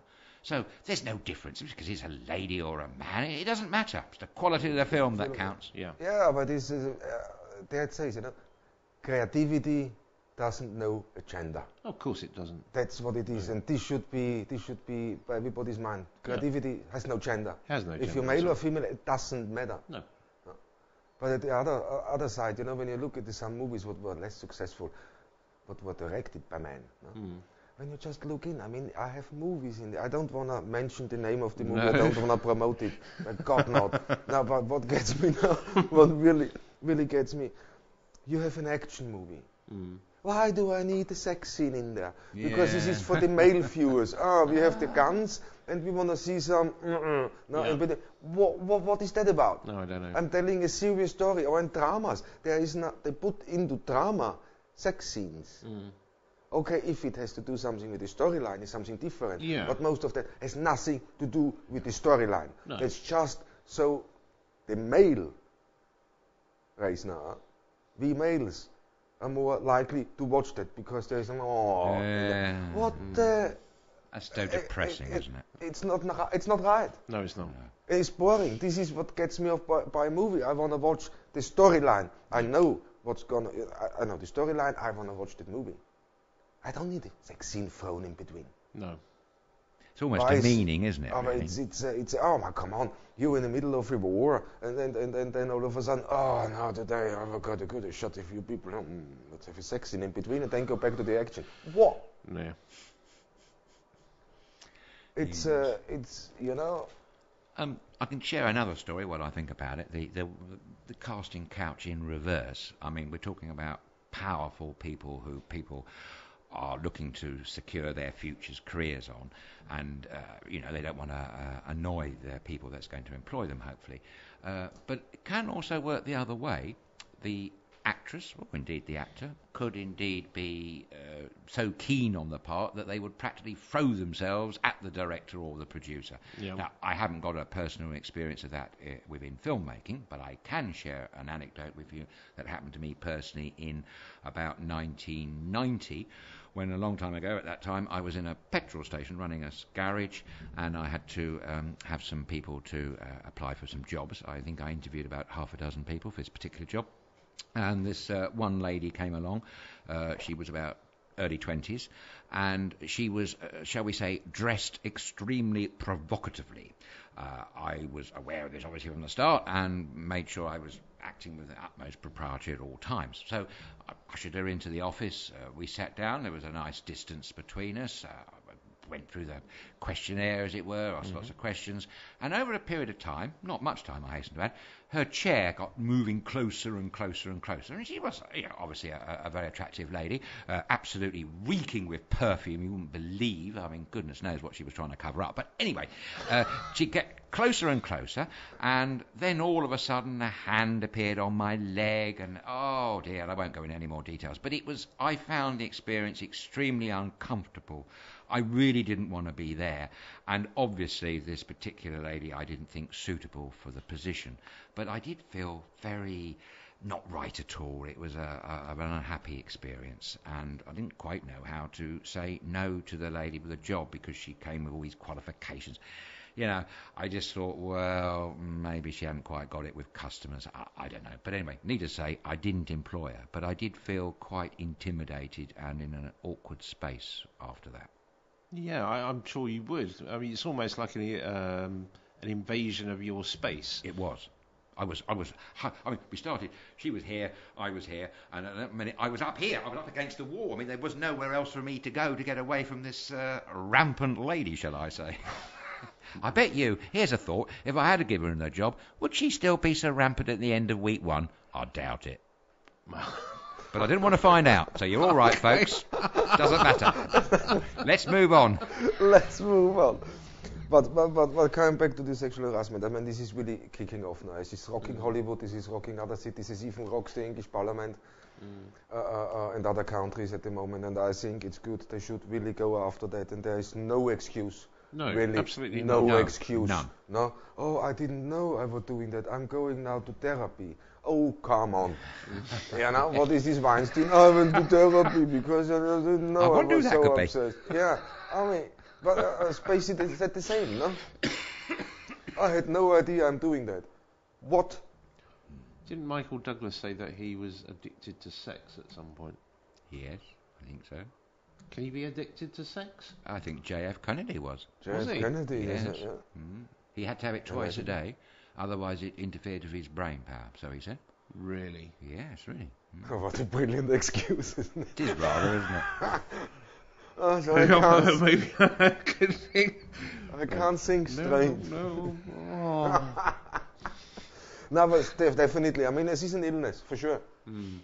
We experienced it in the past, and each of us knows people who are really extremely, actually. No? Okay. They wake up in the morning, and it's the first thing what jumps into their head. Really? Wow. Yes, Yes, seriously. I mean, we know people who do that, and I feel very uncomfortable around. I have to say that. Yeah. I personally feel very uncomfortable around these people. Okay. I can't deal with that. No. Because that's not, a meaning of life. No, it certainly isn't. It's especially in our industry is for sure going on for the last 60 years probably. Yeah. Or longer, no? Longer than that. Has nothing to do. There's no place for it, is there? creativity. No. And as long as this is happening, look. I've witnessed it and experienced it. Yeah, So, it's exactly. So each of us were for sure in their life in a situation where they said, okay, boom, that should have been not there. But okay, they're getting it now. It's got quiet a little bit. Yes, didn't it? they are. Yeah. Now it's damage control instead of cleaning out and bring the industry up to I'm pretty standard sure that again. you'll find that there's more that will come forward, Yes. Yeah, and a few more heads will roll. yeah. Who was the last Hopefully. one? Who was the last one to get sacked? Well, the last one, I can't remember to get sacked, but I'd tell you someone who took a 6-month leave of absence, the boss of the creative director of Pixar Disney. Yes. Mr. John Lasseter.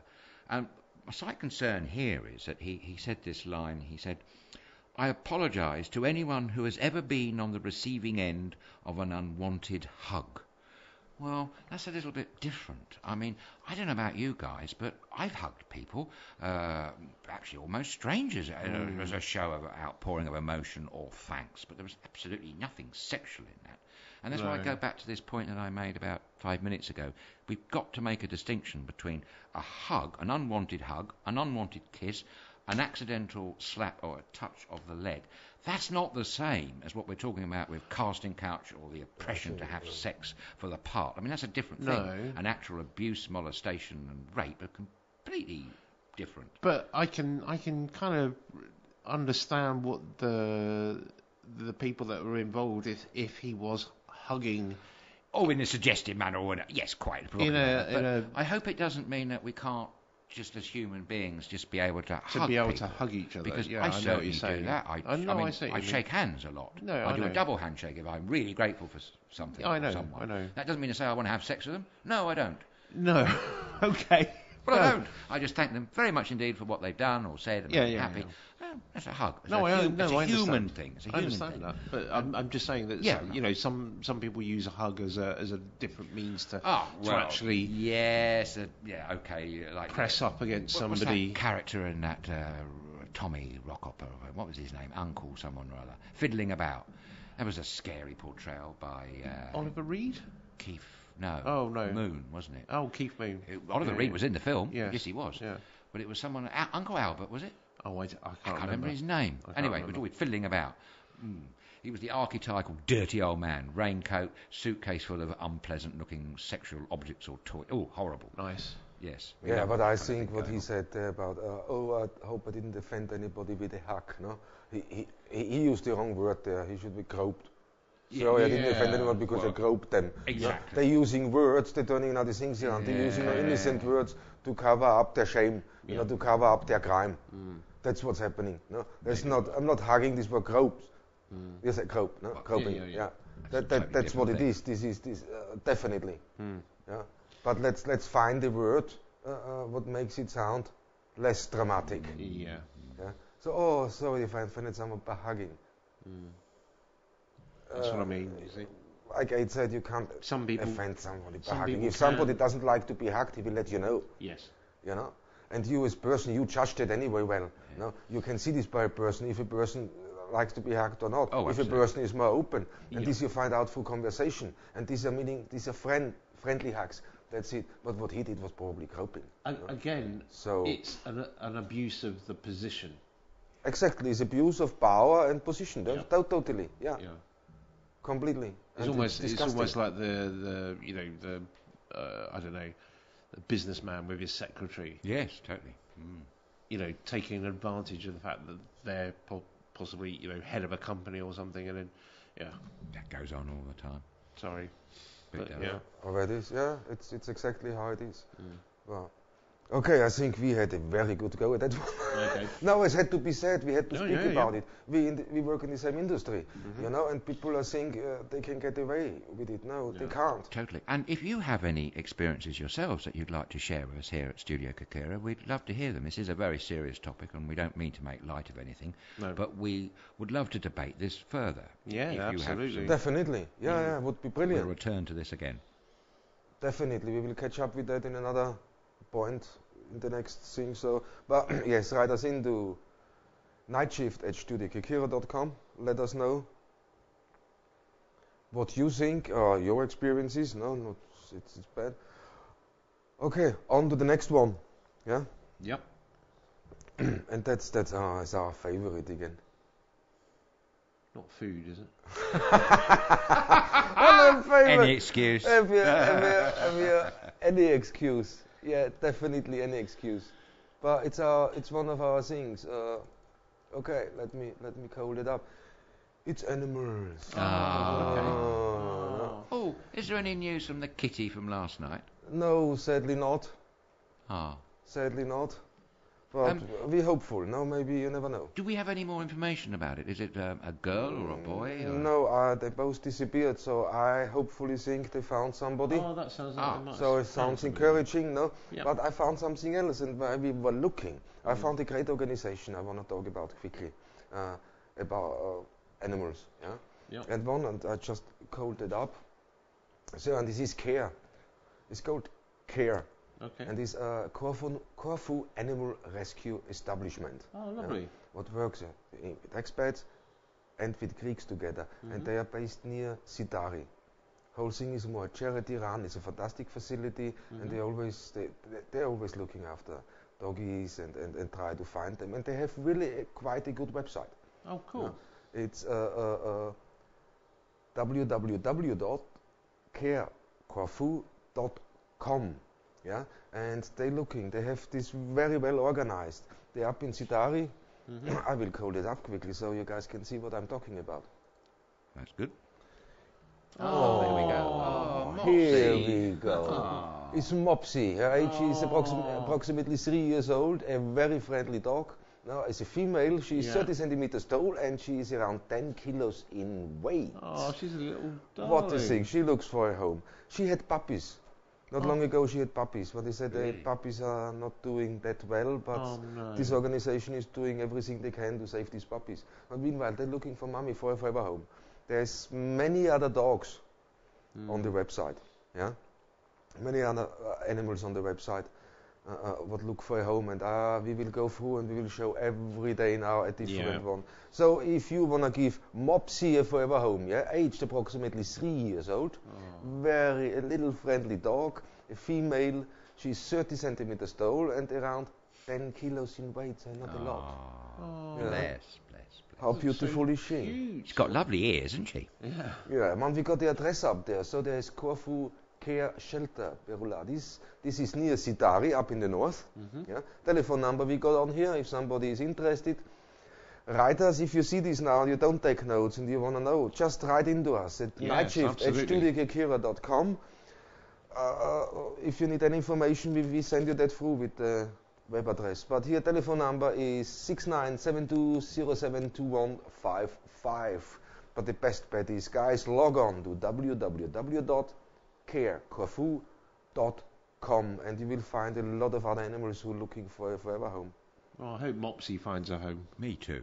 Oh, she's fantastic cute. Oh, there's others on the website. We have to look afterwards when you see this. Oh, don't. Oh, I know. It's a little bit of a sore thing for you. Oh, man. Well, don't worry, we'll be all right. Okay. We'll be all right. All right. It's so that's for today for our animal corner. Mopsy, once more. I have to mention that once more. Sorry, guys. Great So name, isn't it? Mopsy. Mopsy. Great, Yeah, great I name. mean, look at her. She looks so like a Mopsy, sweet. doesn't she? Yeah, she's brilliant, man. She's approximately 3 years old, a very friendly dog. Gender is a female, and she's 30 centimeters tall and around 10 kilos in weight. So it's not a lot of talk, but for sure a partner for life. Yeah. Yeah, Oh, partner for life. so sweet. So man, we had last. We wanted to show the viewers a couple of other dogs, if you remember. Yeah.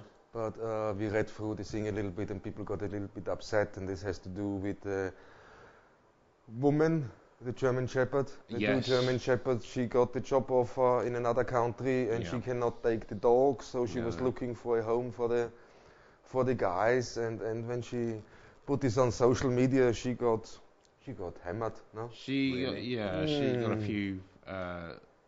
She's got a few messages saying, well, you should take the dogs with you, but people's circumstances can change. They can really change, and maybe she's not able to take the dogs with her. Maybe the accommodation that she's moving to, maybe Not suitable not for the suitable dog. for dogs. Maybe there's, if you've got two big dogs, because they were German Shepherds. They were German Shepherds, they're not the If smallest. you're living in a tower block or something, and you're moving to that, then two big dogs like that is certainly not appropriate for a small flat. So maybe we don't know the circumstances that she was referring to. So I think it's a bit much when people start jumping on straight onto them. And try to slaughter Yes, them. Yeah. because if she was a bad person, she wouldn't have done anything at all. She'd have just left the dogs and gone off and done her job. Actually, at least she's tried yeah. her best to find a home for them. You saying that, I saw a photograph earlier on of a dog that had just been left and tied up to its kennel, and just left. The people had moved house and just left the dog. there. Yeah, actually, that happens. That happens quite often. I used to know some people in the UK that took in a Great Dane called Sparky. Oh. It was a lovely big black Great Dane, and they'd taken him in because their next door neighbours had basically moved away, done as they call it, a moonlight flit, as they call it, and just left the dog. So they wondered why they could hear a dog whining, and then gained access to the next door, and there was this Great Dane just been left on its own. That's terrible. What happened in the end? Well, they took it in. They took for Sparky in. Oh, Sparky was a lovely dog. I He bet. said chase around like a maniac. Fabulous. Very good. See, and that's the similar situation where I found Yeah. my Lucky. Yeah. Yeah, lovely Labrador. Mm-hmm. People had that. Well, foreigners were not Greek. No. Had that, and they moved away. Yeah. And they left it chained down in one place. Yeah. It was an English couple who went up and fed it then. But they blamed the Greek, but it was not the Greek's fault. Yeah. So they moved somewhere, and then without trying to find this dog another space. Yeah. Or place, no? Yeah. We just left it. Yeah, that's awful. So, and That's through a barbecue, we just sitting in the garden, had a barbecue, Mm-hmm. and she appeared on the fence, and she was so thin. You could see really every rib bone. Terrible. You could see hip bones, Oh. and a lovely white Labrador. So of course, I fell in love, and my wife too, and we took her in. And I tell you one thing, she is fantastic. She's a very happy. What a girl. fantastic dog she is. She is. You can have no better friend. She cares. She's very cuddly, 40 kilos of cuddle. She likes her tummy being rubbed. Definitely. No, she's a fantastic dog, so Yeah. I can't understand that. No. At least try to find another space. Exactly. If you can't, there's animal shelters. There are. There on this island, there's a few animal shelters. There's not a problem to go and call somebody, ask for help. They're all happy to help. That nobody wants to see a dog or any animal, for that fact, left out on the street. No. So Very true, man. that's the one we had to get this in because I thought it was a little bit unfair. They gone on I the agree. comments I the agree. woman received Yeah, today. yeah. At least she tries to find another Exactly. place. Exactly, yeah. But just a quick one, so I can mention that again. Look onto the website www.kerkyra.com and have a little look where maybe you find your friend on there, and we will show you in the upcoming weeks. We will show you more of that, and maybe we can get one of the guys from this organization for an interview down That here. would be great. That'd be lovely. Yeah. There's all always over it. space here on the sofa. Exactly. So now we're moving on. We finished the animal. Hopefully Molly finds her. Molly was her Mopsy. name. Mopsy. Mopsy. Bless her with the ears. Mopsy finds a Lovely forever ears. home, guys. Lovely. She's lovely. She's Yeah, brilliant. lovely Yeah. ears, yeah. Okay, next Just on slight the. resemblance. Really? Hey, what? Slight resemblance between Really? Mopsy and Is there? Put her up. See Ah, if you well, put let's Mopsy see up again. again, do you think Have so? a look. Have a look. slight resemblance. Maybe, a little bit, maybe. I don't think about Wait this a little bit's bit. about Wait a quite little so. bit. Wait a little bit. We I have think to. I think Mopsy's got a slimline body rather than me. I don't think Well, I'm slimline. No. I was just thinking of the hair a little bit. Yes, the hair maybe. But she looks lovely, doesn't she, Mopsy? Yeah. Fabulous. I think she's alright. No, she's lovely. Oh, she is. What do you think there? And So she's where just I waiting can't for a see lovely any. home, just like yours. Well, I can't see any. Is there any resemblance? Oh yeah, the hair. Now I can see it. Yeah, you can see it now, yeah. Sorry, man, but that's my Mopsy, okay? Yeah. So what fantastic. Oh, That's not changed. Mopsy. No, it's not Mopsy. Don't get confused, folks, at home. No. No, It's all right. no. See, 5 minutes longer, maybe he takes her. Do you like Mopsy? No, you got a fantastic cat, man. I have, yes. Yeah. Your cat is brilliant. I love my cat. Yeah. Cat's brilliant, as you say, yes. Real This is character. I suppose they all are, but Yeah. extraordinary character, actually. Quite clever and intelligent, I think. Yeah, he's switched on. He is. Your cat is switched on. You can see that. He knows exactly. It's the He cat with is- no name, just to remind It's you. the cat with He no name. hasn't got a name, no. Clint Well, Eastwood. I thought it was a bit of an imposition for me to put a name on it, you know. I know. I think the cat should No. decide, really. No, yeah. No, definitely. No, but we were talking about dogs. Fantastic. Just reminded me now, no? Who I ran into today and cuddled. I had a cuddle with Donald Trump. Ah, Fabulous. did you hug him? You hug Did him? you hug Donald No, but Trump? this is the dog down Yes. from Banayottis at the Castle Yes, Cafe, it is. Katiki Castle Cafe. He has a lovely little dog Called Donald Trump. called Donald Trump. I think it's something to do with the hairdo, isn't it? It is. Yeah, Yeah. well, He does look like Donald Trump, though. It does look like his hair. yeah, it's I know. this comb over, isn't it? It's brilliant. It's this brilliant lovely. comb over. Yeah, it's a little bit of yeah. He's so cute, that little dog. Oh, he's lovely. He's funny, and when he plays with you, he tries to bite your legs. No, He does. So a lot of resemblance between these two. Ankles. He's obsessed It's about an your ankle ankles, biter. isn't he? Yeah. Well, who are we talking about now? I have to say, The dog. the dog. The It's dog, called Donald Trump. I have to say that when we were sitting in the cafe sometime in the summer, he was after a tourist, wasn't he? And this lady walked out, and she had this sort of dress thing on, but it had these long white dangly bits. His tassels This coming Donald, out, yeah. the dog, just grabbed this thing, and with one push, he was going to take the dress off. She was in terrible trouble to keep the dress on while she was getting into the car. Could have been a terrible spectacle. But it was good, no. Yeah. Then we give a shout out quickly to Panayiotis and Martina, now from the Castle Cafe, Yeah. Garatiki. They're giving out some coffees all summer long. They were. Oh, some of the best coffee, actually. Jolly good. Oh, Yeah, we're missing fabulous that. We're place. missing Your that. favourite tipple. It's my favourite tipple, one of my favourite places. Absolutely. Let's hear it for Panos and Martina. Thank you very much indeed. Excellent. Okay, let's move on. And that's Made in Corfu. And today, Made in Corfu, we have a little bit of a different segment in there, no? And it's all about the Christmas market. Ah, yes. Yeah. So just to let the viewers know, StudioKerkyra, because we got a beautiful a terrace in the middle, in the heart of Ios Matthäus, we're trying to organize a Christmas market. Yes. But who do we want in? We want people who do handmade stuff. We want charities to say, okay, we want to raise some money. By the way, the tables are free. Yeah, the tables for the Christmas markets, the stands, better said, for the Christmas markets, we want to offer for free at that point. Yeah. And say, okay, come in, enjoy that. Make this middle of the village a little bit lively. Have a little bit of a Christmas fun this year. And we're going to have a lot of handmade stuff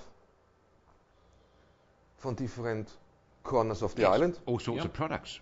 Maybe Christmas ones as well. That'd be good. Local produced stuff. And of course, and if there's one or two charities out there who said, yes, we're going to fairs. We have our own stand.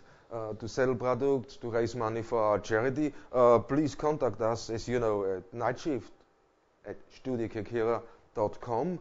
And I think the Christmas market will kick off on the 1st of December. No, but we will confirm the date with you guys for sure.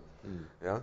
So who's looking forward to that one? I am. Absolutely. Yeah, definitely. Yes. Are there going to be any mince pies, do you think? Do you know, I was just thinking, are there going to be any mince pies? I was thinking that myself. Do miss them, you know. So what, mince pies? Yes. You can make your own.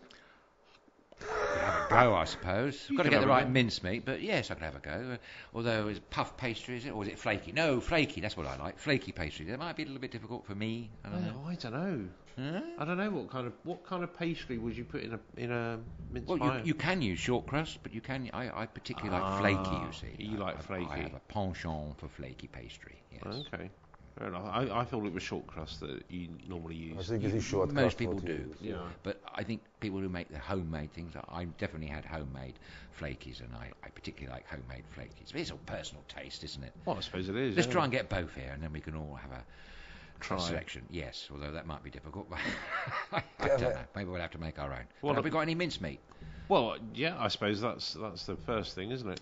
Yes, I had a friend stay recently, and one thing I forgot to ask her to bring over was mincemeat. She did bring lots of other nice things, including twiglets. I should mention that because they're rather jolly. And other brands that are available, obviously. Well, there's only one twiglet, but anyway, yes.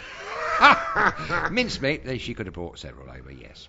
But she didn't. I didn't ask her, so there you go. But mince pies and Christmas puddings, I like them as well. So you guys are very excited for the Christmas market, the StudioKerkyra Christmas market. Yeah. Did I hear you say some time ago that you were considering doing some Austrian cooking for the Christmas market? I can do you some Austrian biscuits if you want, Christmas bakery if you want, of course. Ooh, Food. We've got to food. What about a Christmas log? What about an Austrian Christmas log? How do we stand with one of them? I like them.